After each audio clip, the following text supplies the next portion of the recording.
Bonjour et bienvenue à tous, je suis Manuel Caballero et voici la troisième édition de mon compte-rendu hebdomadaire pour Route 89 Bordeaux de mon projet 56 degrés, un tour de France politique, cycliste et photographique à la rencontre de tous les Français. Cette semaine, je voudrais mettre l'actualité en cohérence avec les gens que j'ai rencontrés sur la route et ce qu'ils m'ont dit. Et j'ai pensé à ça parce que ça m'a beaucoup marqué sur Facebook.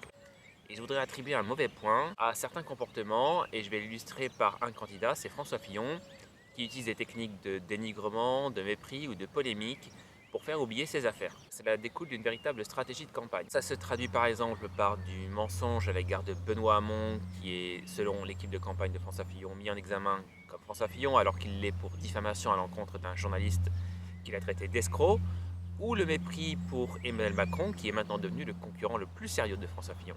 Alors tous les jours sur les routes, je constate une sorte de dégoût général des Français pour le personnel politique, et à la question qui est posée sur mon panneau « Qu'attendez-vous des élections présidentielles ?», je reçois un quasi systématiquement rien.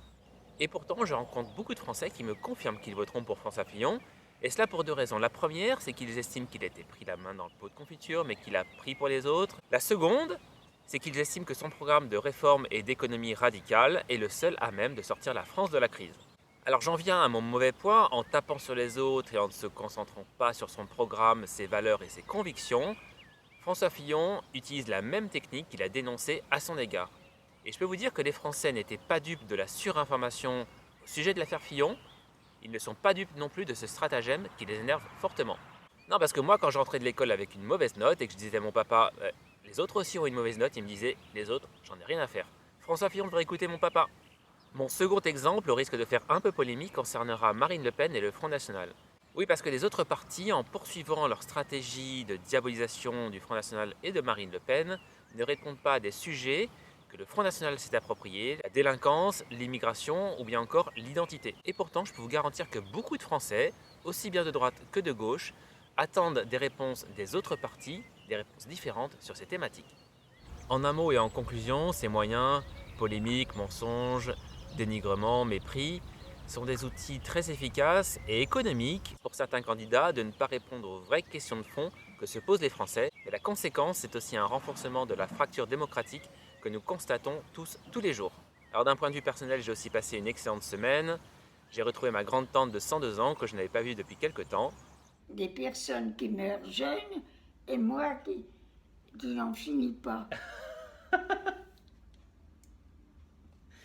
Eh oui.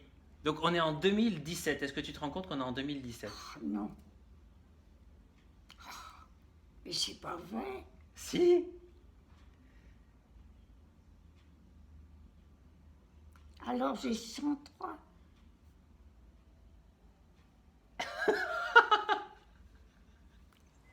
Alors oui, elle est un petit peu atteinte du syndrome de Benjamin Button. Elle est en train de redevenir un bébé, ce qui est à la fois très attendrissant et pourtant triste.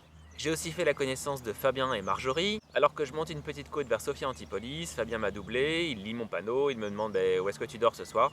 Et je savais pas, alors il m'a proposé de venir dîner à la maison et de passer la nuit chez eux avec toute la famille. Et on a passé un excellent moment. Avant-hier à Grenoble, j'ai aussi retrouvé Émilie que j'avais croisée avec son papa à Mazamet.